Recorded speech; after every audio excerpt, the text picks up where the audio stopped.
बात है, एक गांव में दो किसान रहते थे। एक का नाम था राम और दूसरे का नाम लखन। दोनों बचपन के दोस्त थे और उनके बीच गहरी दोस्ती थी। राम एक बहुत ही मेहनती किसान था जो हर दिन सूरज उगने से पहले अपने खेतों में काम करता था। दूसरी ओर लखन थोड़ा आलसी था और अपना ज्यादा समय आराम करने और गपशप करने में बिताता था। लक्ष्मी, मैं खेतों पर जा रहा हूं, तो मेरा खाना बांध दो, मैं वहीं पर खा लूंगा। आज खेतों पर थोड़ा ज्यादा समय लग जाएगा। जी, मैंने आपका खाना पहले से ही बांध कर रखा है।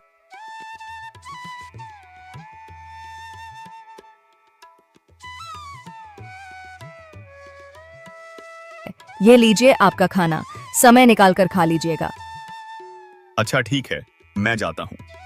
तुम बच्चों को स्कूल छोड़ आना। आप बच्चों की चिंता बिल्कुल भी मत कीजिए, मैं उन्हें स्कूल छोड़ दूंगी। आप बस अच्छे से अपना काम निपटाकर घर जल्दी आ जाना।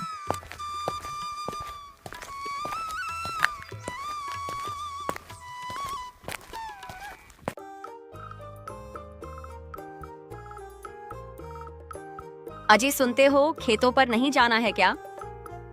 सूरज सर पर आ गया है, उठना नहीं है क्या? इतना सारा काम पड़ा है और तुम अभी तक सो रहे हो।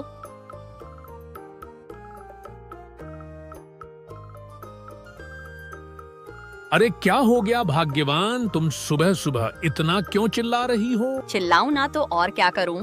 सूरज सर पर चढ़ गया है और तुम बिस्तार पर से उठने का नाम नहीं ले रहे हो। खेतों पर नहीं जाना है क्या?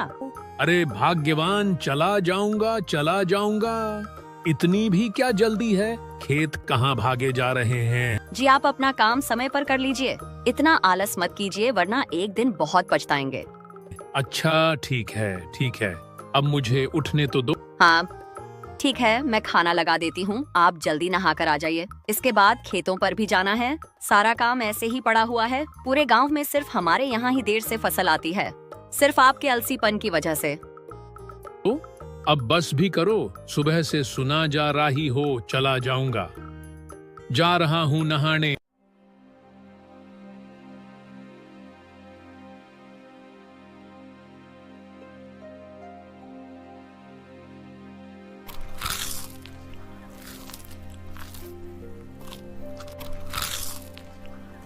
खाने में बस ये दाल चावल ही है, कोई सब्जी नहीं बनाई क्या? अजी सब्जी तो तब बनाऊंगी ना जब आप काम करके कुछ पैसे लेकर दोगे।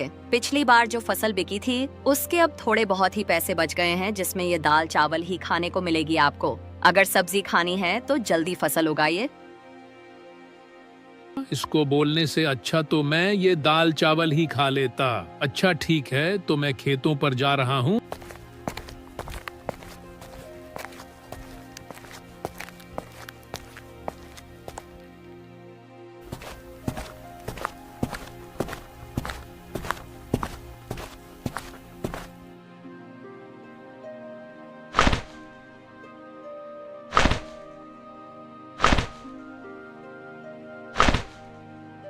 अरे राम भाई, सारा खेत आज ही जोत डालोगे क्या? कुछ कल के लिए भी छोड़ दो। हाँ लखन भाई, बस थोड़ा सा ही खेत बचा है, उसे भी आज ही जोत दूंगा ताकि कल से मैं अपने खेत में बीज बोल सकूं।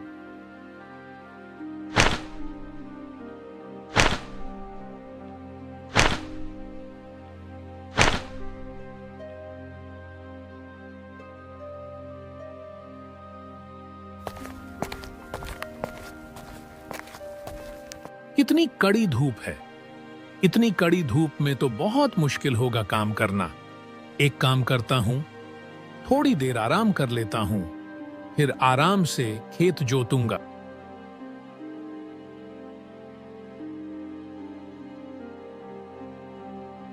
चलो अब थोड़ी सी जोताई कर लेते हैं।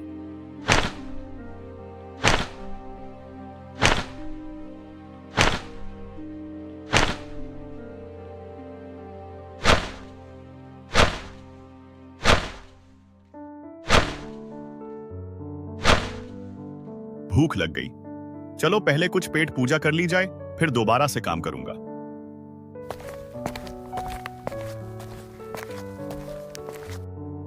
राम खाने का डब्बा लेकर बैठा ही था, तभी वहां एक साधु बाबा आ गए। अरे बेटा, बहुत भूख लगी है, कुछ खाने को मिलेगा क्या? साधु महाराज, आज मेरे पास ज्यादा कुछ खाने को नहीं है। यह मेरी पत्नी ने रोटी सब्जी और धनिया की चटनी बनाई है, खा लीजिए। यह राम के पास कौन आया है? कोई साधु महाराज मालूम होते हैं। चलो चलकर देखा जाए। प्रणाम साधु महाराज। खुश रहो बेटा, तुम्हारा कल्याण हो। महाराज, मैंने आपके लिए आसन लगा दिया है, आप यहां बैठकर खा लीजिए। पर बेटा, तुम्हारा खाना मैं खा लूंगा तो तुम क्या खाओगे? आप मेरी चिंता मत कीजिए बाबा, मैं थोड़ी देर में घर जाकर खा लूंगा। आप ये खाना खा लीजिए।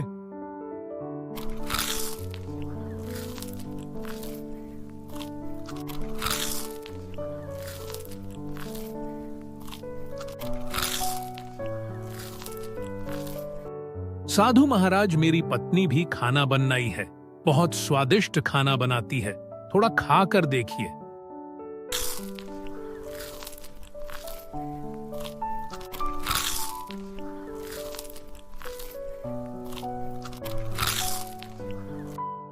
मेरी भूख शांत करने के लिए तुम्हारा बहुत बहुत धन्यवाद। धन्यवाद की कोई जरूरत नहीं है बाबा, ये तो हमारा परम सौभाग्य है कि आपने हमें अपनी सेवा करने का मौका दिया।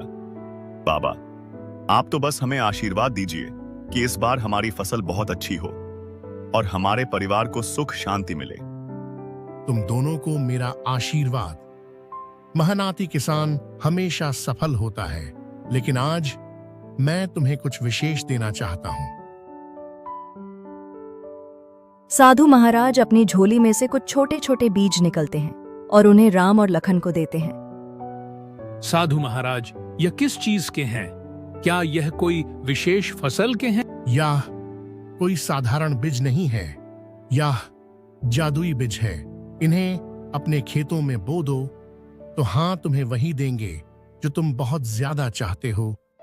हम आपकी इस मुलाकात के लिए बहुत आभारी हैं। साधु महाराज, मैं इन्हें बहुत अच्छे से देखभाल करूंगा और इन्हें रोज पानी दूंगा। लेकिन ये जादू है तो हमें इतनी मेहनत करनी है कि क्या जरूरत है?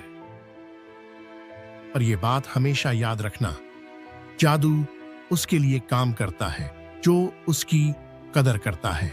यह बीज अपने आप में शक्ति रखते हैं, लेकिन अगर तुम इन्हें सही देखभाल नहीं दोगे तो तुम्हें इनसे कुछ भी नहीं मिलेगा। हर दिन इन्हें प्यार और मेहनत से सिंचना, तभी ये फल देंगे। जी महाराज, हम आपकी बातों को समझ गए हैं। हम इन्हें बीजों को रखेंगे और इन्हें बहुत प्यार से सिंचेंगे। अच्छा बेटा, तो अब मैं यहां से प्रस्थान करता हूं। साधु से जादुई बीज प्राप्त करने के बाद राम और लाखन अपने घर लौट रहे थे। तभी रास्ते में दोनों आपस में बात करने लगते हैं। लखन, ये जादुई बीज बहुत अनमोल है। साधु महाराज ने कहा है, अगर हम इन्हें प्यार और मेहनत से सिंचेंगे तो यह हमें बहुत कुछ देंगे।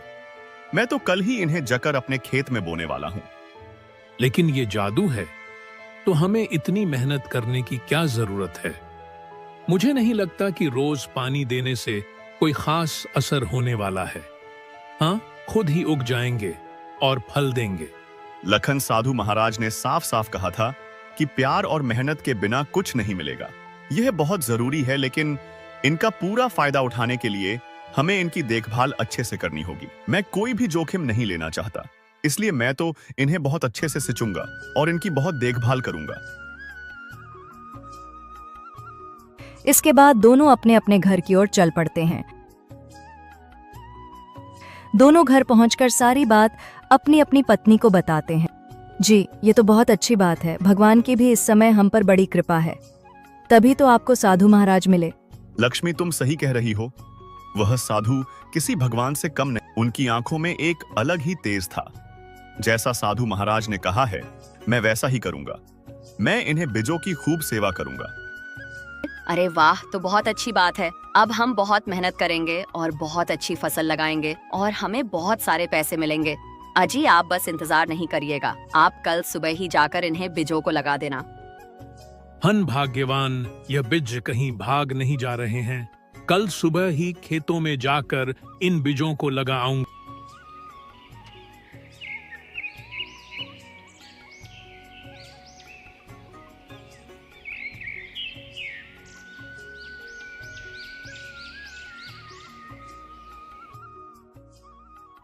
मैं आज खेत में ज्यादा समय बिताऊंगा। साधु बाबा ने मुझे जो भेज दिया है वह आज खेत में बोने हैं। मुझे लगता है कि अगर हम इन बीजों की अच्छे से देखभाल करें तो हमें बहुत लाभ मिलेगा।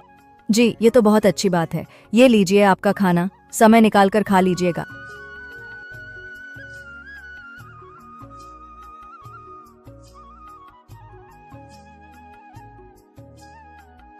क्या आप अभी तक सो रहे हैं? आज खेतों में बीज रोपाई करनी है और आप अभी तक सो रहे हैं। जल्दी उठिए, आपने बताया था ना कि साधु महाराज ने आपको जदुई बीज दिया है। जल्दी उठिए, चलिए। हाँ हाँ भाग्यवान, उठ रहा हूँ। मुझे सब याद है। तुम क्यों मुझे बार बार याद दिला रही हो? जी, आप ऐसे निश्चिंत होकर सो रहे हैं, मुझे लगा भूल जाएंगे होंगे। नहीं, मैं कुछ नहीं बोला हूँ। मुझे सब याद है।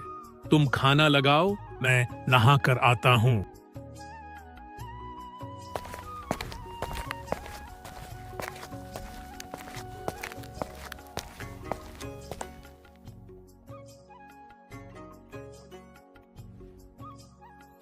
दोनों अपने अपने खेतों में बीज बो देते हैं।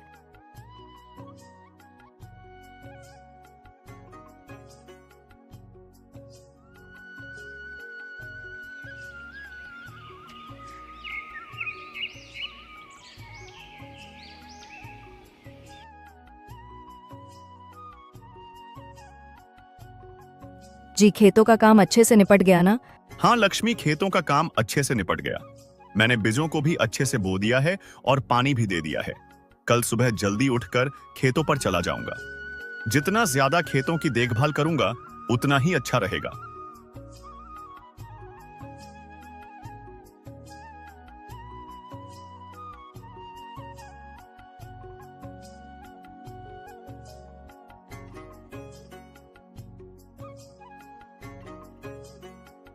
आपने आज खेत में बीज बो दिए ना? हाँ भाग्यवान, मैंने आज सारे बीज बो दिए। साधु बाबा ने जो जादुई बीज दिया था उसे अच्छे से बो दिया ना? और खेतों की अच्छी से सिंचाई कर दी थी ना? नहीं, आज मैं पानी नहीं डाल पाया। बीज बोने में ही इतना समय लग गया कि मौका ही नहीं मिला। कल जाकर मैं पानी डाल दूंगा। लेकिन साधु बाबा ने कहा था कि रोज इसे प्यार और मेहनत से सिंचना। अगर आप इसकी देखभाल नहीं करेंगे तो यह कैसे बढ़ेगा? तुम चिंता मत करो, वे जादुई बीज है, वे खराब नहीं होंगे। तुम बेकार में ही चिंता कर रही हो। साधु बाबा ने कहा है कि बीज जादुई है। मेहनत के बिना कुछ भी हासिल नहीं होता। तुमने देखा ना, मोहन अपने खेतों में कितनी मेहनत करता है। अगर तुम भी मेहनत करोगे तो हमारे खेत में भी अच्छी फसल आएगी। मैं कल जाकर उनमें पानी डाल दूंगा। राम ने अपने बीज को खेत में बो दिया और हर दिन उसमें पानी देने लगा और उसकी देखभाल करने लगा। उसने अपनी बीज को ऐसा सिंचा जैसे उसका बच्चा हो। दूसरी ओर लखन ने भी अपना बीज बो दिया, लेकिन उसने सोचा कि बीज तो जादुई है, तो इतना देखभाल करने की जरूरत नहीं है। उसने सिर्फ अपने खेत में पानी डाला और बाकी समय आराम करता रहा। कुछ समय बाद राम की खेत में हरी भरी कद्दू की फसल आई, जो देखने में गोल गोल मोटी ताजी थी। प्रत्येक कद्दुओं का साइज आम कद्दुओं से काफी बड़ा था। उन्हें देखकर राम बहुत खुश हुआ। उसने ये बात जाकर अपनी पत्नी को बताई। उसकी पत्नी भी बहुत खुश हुई और वह दोनों कद्दू की फसल तोड़ने के लिए एक साथ खेतों में आए। जी सच में, हाँ तो बहुत अच्छी कद्दू की फसल आई है। इतने बड़े कद्दू तो मैंने आज तक नहीं देखे, और ये देखने में भी कितने सुंदर लग रहे हैं। चलिए इन्हें जल्दी से तोड़ लेते हैं, फिर आप इन्हें बाजार में बेच आना।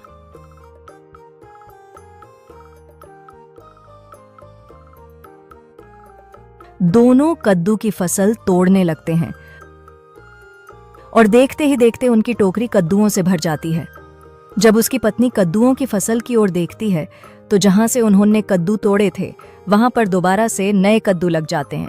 राम जी देखिए ये क्या हुआ, अभी हमने इन फसलों से इतने सारे कद्दू तोड़े थे, ये देखिए इनमें फिर से कद्दू आ गए। हाँ, तो सच में जादुई बीज हैं। लगता है इनकी फसलें कभी खत्म नहीं होती। हाँ लक्ष्मी, ये बीज तो सच में जादुई है। अभी तो हमने इतने सारे कद्दू तोड़े थे और फिर से उतने ही कद्दू आ गए। हाँ जी, हमारा तो भाग्य ही चमक गया। अब तो इन कद्दू को बेचकर हम बहुत सारे पैसे कमाएंगे। वहीं दूसरी ओर लाखन के खेत में सिर्फ छोटे छोटे पौधे उगे थे और उनमें कोई फल नहीं आए थे। लाखन अपने खेत में फसल को देखने के लिए पहुंचा तो अपने फसालों को देखकर उलझन में पड़ गया। अरे यार, जादुई थे ना, तो फिर इनमें फसल क्यों नहीं आए? लगता है वाह, साधु महाराज ने हमें धोखा दिया है। हमने झूठ बोला कि यह जादुई बीज है, जबकि यह तो कोई साधारण बीज है। तभी लखन की नजर राम की खेतों पर जाती है। उसका खेत कदमों की फसल से लहलहा रहा था, जिसे देख लखन राम के पास आता है।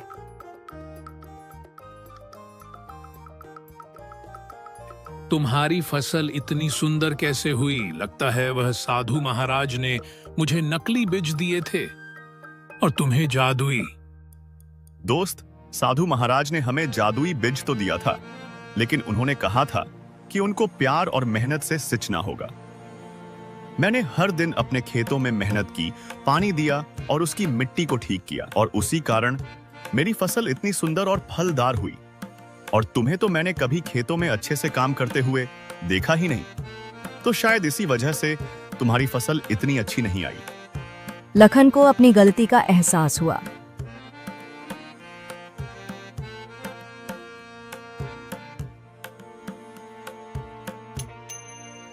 अरे नहीं, मैंने ये क्या कर दिया? यह बीज तो सच में जादुई थे। मैंने इन पर सही से ध्यान नहीं दिया, इसलिए इन्होंने मुझे फल भी नहीं दिया। यह सब मेरे ही गलती है।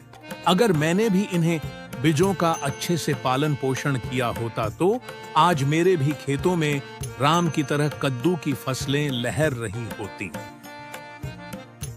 राम ने कद्दुओं को बेचकर खूब लाभ कमाया। वहीं दूसरी ओर लखन को पछतावे के अलावा कुछ भी नहीं मिला।